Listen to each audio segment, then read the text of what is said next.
Вы даже не представляете, какие суммы тратят США и Китай на свои мегапроекты. Это не миллиарды, это триллионы долларов. Каждый год эти две супердержавы вливают астрономические суммы в строительство новых городов, мостов, военных баз и даже космических станций. Но главная интрига — кто тратит больше? И главное — зачем? В США есть грандиозные проекты, например, скоростная железная дорога в Калифорнии. Ее начали строить еще в 2008 году. Сейчас на нее уже потратили более 100 миллиардов долларов, но проект все еще далек от завершения. А как насчет проекта НАСА Артемис, который должен вернуть людей на Луну? Только разработка ракеты СЛС обошлась в 20 миллиардов долларов, а весь проект уже приближается к триллиону. Китай действует иначе. В одной только провинции Гуандун за год тратят больше, чем весь годовой строительный бюджет США. За 10 лет там построили 40 тысяч миль высокоскоростных железных дорог, а в 2022 году Китай объявил о строительстве 400 новых аэропортов. Но куда приведет эта безумная гонка? Кто в итоге окажется впереди? Китай, который строит быстро и массово, или США, которые делают ставку на качество и инновации? И самое главное, когда эти деньги окупятся, если вообще окупятся? Гигантские военные базы. Пока одни страны строят мосты и небоскребы, США и Китай возводят военные крепости будущего. Гигантские военные базы, которые могут изменить баланс сил в мире. Китай активно расширяет искусственные острова в Южно-Китайском море. Там строят авиабазы, ракетные комплексы и подземные ангары. Это не просто точки на карте, это ключевые стратегические объекты, которые дают Китаю полный контроль над этим регионом. США в ответ вкладывают астрономические суммы в модернизацию своей военной базы – Гуам. В этот проект уже вложено сотни миллиардов долларов. Там строят подземные бункеры, новые ангары для бомбардировщиков и системы ПРО. Но самое интересное скрывается под землей. В Китае есть огромная сеть туннелей для ядерных ракет, которая тянется на 5000 миль. Это настоящие подземные города, где хранятся сотни ядерных боеголовок. США тоже не отстают, они строят подземные командные центры, которые могут выдержать даже ядерный удар. Например, гора Шайн в Колорадо. Там под землей спрятан целый военный город, который сможет работать даже после ядерной войны. Но что страшнее, китайские военные острова или американские подземные крепости? И в каком направлении эта гонка приведет мир? Новые города с нуля. Теперь представьте город будущего. Нет пробок. Нет загрязнений. Все работает на солнечной энергии, а автономные роботы делают всю грязную работу. Это не фантастика, это реальность, которую строят США и Китай. Только подходы у них совершенно разные. Китай уже построил более 600 новых городов всего за несколько десятилетий. Один из самых амбициозных проектов – Сюнань. Это мегаполис на 100 миллионов жителей. Там нет пробок, нет проводов, нет грязных заводов. Все управляется искусственным интеллектом. США отвечают своим проектом Тельоса – новым городом в Калифорнии. Его разрабатывают топовые инженеры Кремниевой долины. Здесь планируют полностью отказаться от автомобилей на бензине, а улицы будут только для пешеходов и велосипедистов. Но есть и еще более футуристический проект – Неом в Саудовской Аравии. Это первый полностью цифровой город в мире. Его финансируют американские корпорации, а стоимость строительства уже перевалила за 500 миллиардов долларов. Так кто же построит первый настоящий город будущего? И будут ли люди вообще в них жить, или это просто очередные дорогие игрушки для богатых стран? Ну а если вы задумали быстро и недорого построить офис, склад или даже дом, обращайтесь к профессионалам из производственного объединения. Система – это ведущее производственное предприятие с полным комплексом работы и услуг от проектирования модульных зданий и домов различного назначения, любой степени сложности, до разработки дизайн-проектов, включая и внутреннюю отделку. Ребята дают гарантию на свою работу, что очень важно в наше время. Гиперлуп или суперпоезда? Илон Маск мечтает о Hyperloop, а Китай уже построил сверхскоростные железные дороги. Hyperloop — это поезд будущего, который движется в вакуумной трубе со скоростью более 600 миль в час. Он может перевезти людей из Нью-Йорка в Вашингтон за 20 минут. Но пока что это только мечты. Проект застрял на этапе тестов. Хотя Маск обещал первые линии еще в 2020 году, на сегодняшний день нет ни одной действующей ветки. А Китай не ждет. Они уже построили 40 тысяч миль скоростных поездов. Сегодня китайские маглевы разгоняются до 400 миль в час. А к 2030 году планируют создать поезда быстрее скорости звука. Америка разрабатывает новые скоростные железные дороги, но даже к 2030 году они не догонят Китай. Основная причина – бюрократия, дороговизна и устаревшая инфраструктура. Так кто же победит в гонке поездов будущего? США с их футуристическими идеями или Китай, который просто берет и строит? Секретное строительство. А теперь самое интересное. Существует мнение, что самые дорогие и амбициозные проекты – это те, о которых мы вообще ничего не знаем. Китай строит засекреченные объекты в Африке и Южной Америке. Это гигантские порты, аэродромы и военные базы. Некоторые эксперты уверены, это не просто инфраструктура, а стратегические точки для будущих конфликтов. А что в США? Все слышали про зону 51, но это лишь вершина айсберга. В пустыне Юты есть огромные ангары, где строятся секретные самолеты и дроны. Так какие мегапроекты скрывают от нас правительство? И что произойдет, когда эти объекты перестанут быть секретными? Энергетические титаны. Энергия — это новая валюта. Без нее не работают заводы, не летают самолеты и не запускаются мегапроекты. Кто первым создаст неограниченный источник энергии, тот станет хозяином будущего. Китай делает ставку на масштабы. В стране уже работают самые крупные солнечные фермы в мире. Одна из них — пустыня Такламакан, где солнечные панели раскинулись на десятки квадратных миль. Это больше, чем площадь целого города Чикаго. А как насчет гидроэлектростанций? Китай построил 3 ущелья, самую мощную плотину на планете. Ее генераторы способны обеспечивать электричеством более 400 миллионов человек. Это население всей Северной Америки. Но Китай на этом не остановился. Сейчас он строит новую дамбу Байхитань, которая сможет контролировать крупнейшие реки Азии. А еще в Тибете ведутся работы над самой масштабной гидроэлектростанцией в истории. Ее мощность будет в 3 раза больше, чем у 3 ущелий. Вода — это новое оружие, и если Китай решит перекрыть течение рек, то миллионы людей в Индии, Пакистане и Бангладеш могут остаться без питьевой воды. США идут другим путем. Они делают ставку на ядерную энергетику. В Массачусетсе строится Спарк. Это революционный термоядерный реактор. Если он заработает, человечество получит неисчерпаемый источник энергии, способный заменить все электростанции мира. В Калифорнии разрабатывают солнечные спутники, которые будут передавать энергию из космоса прямо на Землю. Это значит, что больше не нужно строить громоздкие солнечные фермы, вся энергия будет приходить с орбиты. Но кто победит? Китай с гигантскими электростанциями или США с инновационными разработками? Самые дорогие мосты. Мост — это не просто кусок бетона и стали. Это символ власти, соединяющий города, страны и континенты. Но кто строит их дороже и лучше, США или Китай? Китай возводит мосты в рекордные сроки. Самый грандиозный — Гонконг, Чжухай, Макао.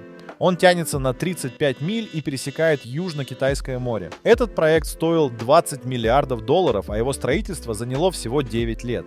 Но Китай строит не только на воде. В Тибете возведен мост Сидухэ, который висит на высоте 1500 футов над пропастью. Это самый высокий мост в мире, и он выглядит так, будто его построили пришельцы. США предпочитают строить надежно и дорого. Например, мост Верразано в Нью-Йорке. Он был самым длинным подвесным мостом в мире и стоил более $15 миллиардов в пересчете на современные деньги.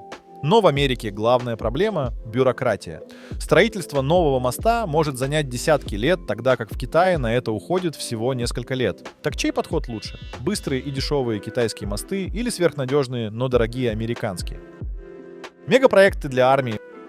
Войны выигрываются не только оружием, но и строительством. И Китай, и США вкладывают миллиарды долларов в военные мегапроекты. Китай строит автономные военные заводы. Представьте себе фабрики, где нет людей. Только роботы, которые сами собирают танки, ракеты и дроны. Уже сейчас китайские подводные военные базы работают полностью без экипажа. США делают ставку на гиперсовременные корабли. Самый дорогой боевой корабль в истории — авианосец Джеральд Форд. Его строительство обошлось в $13 миллиардов. Но главное оружие будущего — искусственный интеллект.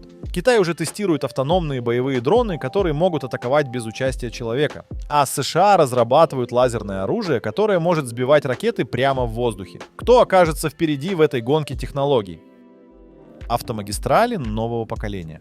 Как будут выглядеть дороги будущего? Китай и США предлагают совершенно разные подходы. Китай уже построил 180 тысяч миль скоростных трасс. Это самая длинная сеть дорог в мире. Некоторые из них оснащены солнечными батареями, которые могут заряжать электромобили прямо во время движения. В Америке идут другие эксперименты. В Неваде тестируют автономные трассы, где движение регулируется искусственным интеллектом.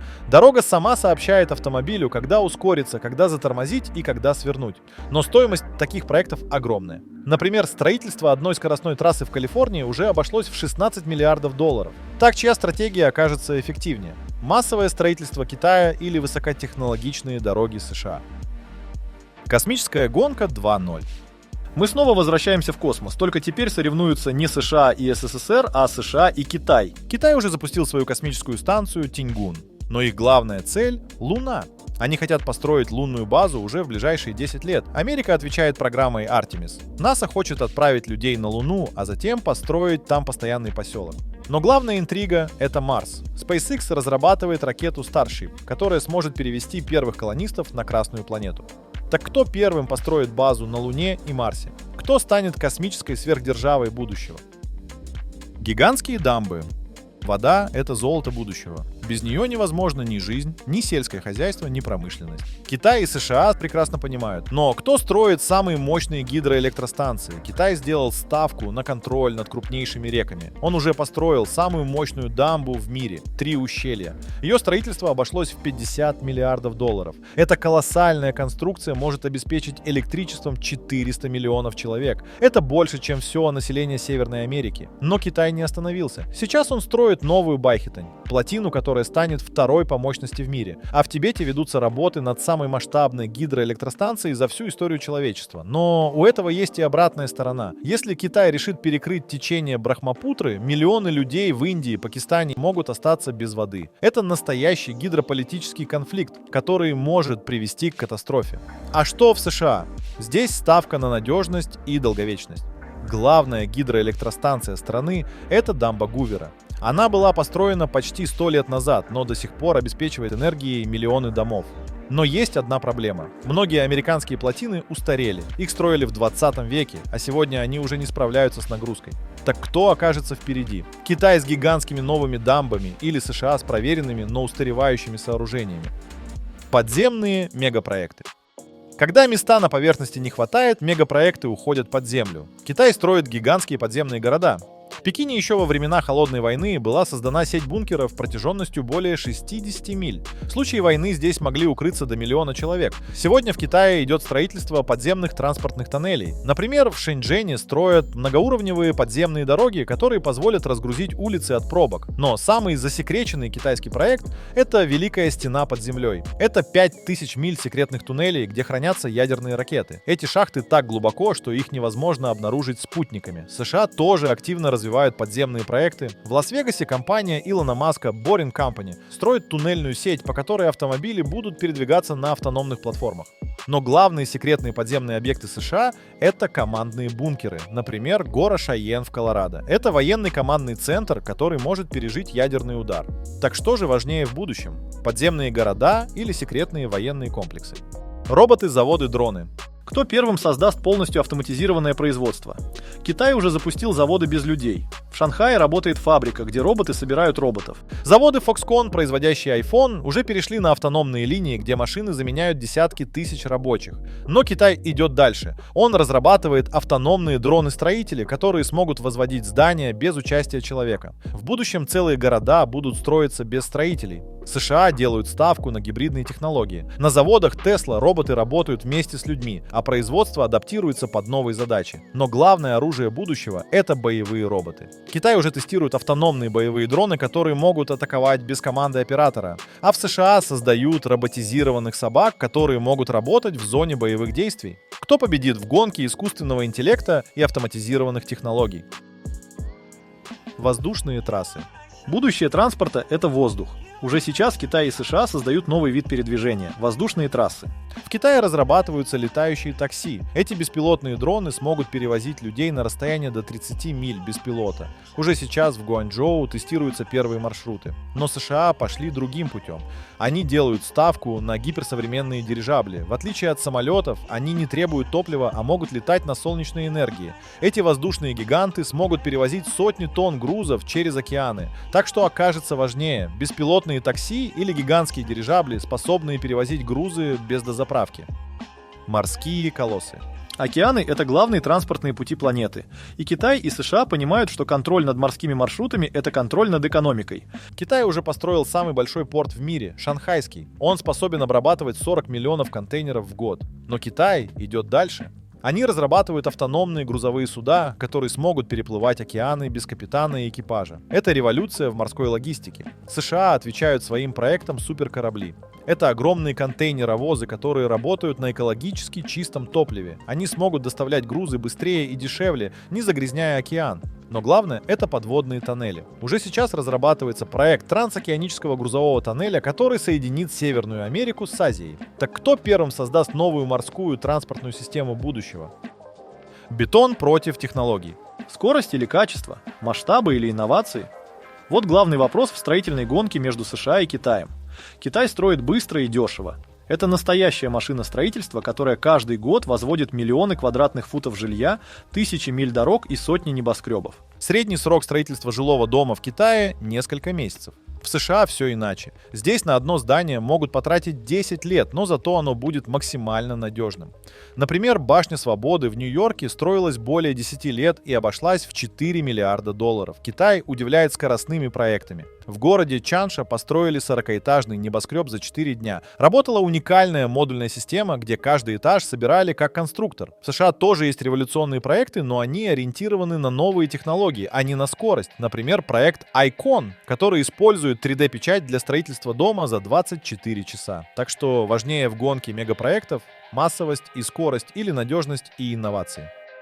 Гигантские спортивные арены.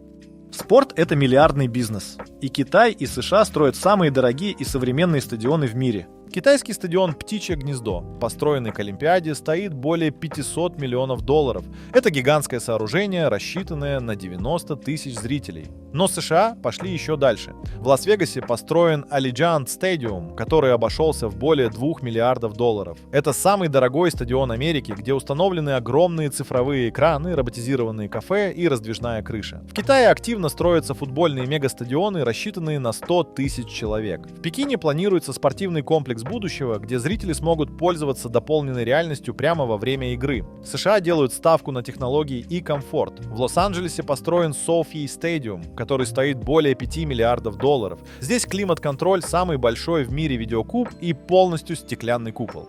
Так кто выигрывает в гонке спортивных мегапроектов? Китай, который строит массово и дешево, или США, где каждая арена — это шедевр технологий? Гиперзаводы. Заводы там – это сердце экономики. И Китай, и США борются за право создавать самые технологичные производства в мире. Китай строит самые крупные заводы на планете. Один из них — Gigafactory в Шанхае, где Tesla производит электромобили в рекордные сроки. Этот завод возвели за 10 месяцев, и теперь он выпускает более 1 миллиона автомобилей в год.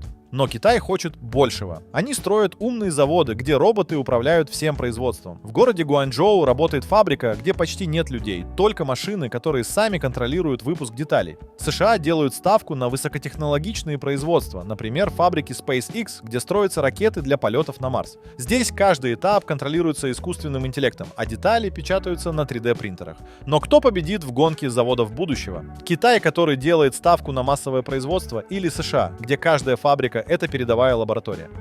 Аэропорты будущего. Каждый год миллионы людей путешествуют по воздуху. И Китай, и США строят аэропорты, которые изменят мир. Китайский Daxing International Airport в Пекине самый большой в мире. Его площадь более 7,5 миллионов квадратных футов, а стоимость более 10 миллиардов долларов. Здесь работают автоматические системы распознавания лиц, а искусственный интеллект управляет всеми операциями. Пассажиры проходят регистрацию без очередей, а багаж доставляется за считанные минуты. США отвечают своим мегапроектом — реконструкции международного аэропорта Лос-Анджелеса. Это самый дорогой проект в авиации, который обойдется в 14 миллиардов долларов. Но главное — это авиация будущего. Китай разрабатывает умные аэропорты, где пассажиры смогут пройти контроль с помощью биометрии за несколько секунд. А США тестируют гиперскоростные терминалы, которые смогут обслуживать самолеты с вертикальным взлетом и посадкой. Так чей подход к авиации окажется более перспективным? Гигантские хабы Китая или высокотехнологичные узлы США? Самые дорогие небоскребы. Китай и США соревнуются в строительстве самых высоких зданий на планете. В Китае возвели Шанхайскую башню, самый высокий небоскреб в стране, высотой 2100 футов. Стоимость проекта более 2 миллиардов долларов. Но Китаю этого мало. Они строят высотки со встроенной очисткой воздуха, которые смогут создавать идеальный климат внутри зданий. США отвечают небоскребом One Vanderbilt в Нью-Йорке. Его строительство обошлось в более 3 миллиардов долларов, а высота составляет 1400 футов. Но главный вопрос — кто первым построит здание высотой в милю? Китай уже проектирует такой небоскреб, а США ведут разработки сверхлегких материалов, которые позволят строить здания без ограничений по высоте. Так кто станет лидером в строительстве небоскребов будущего?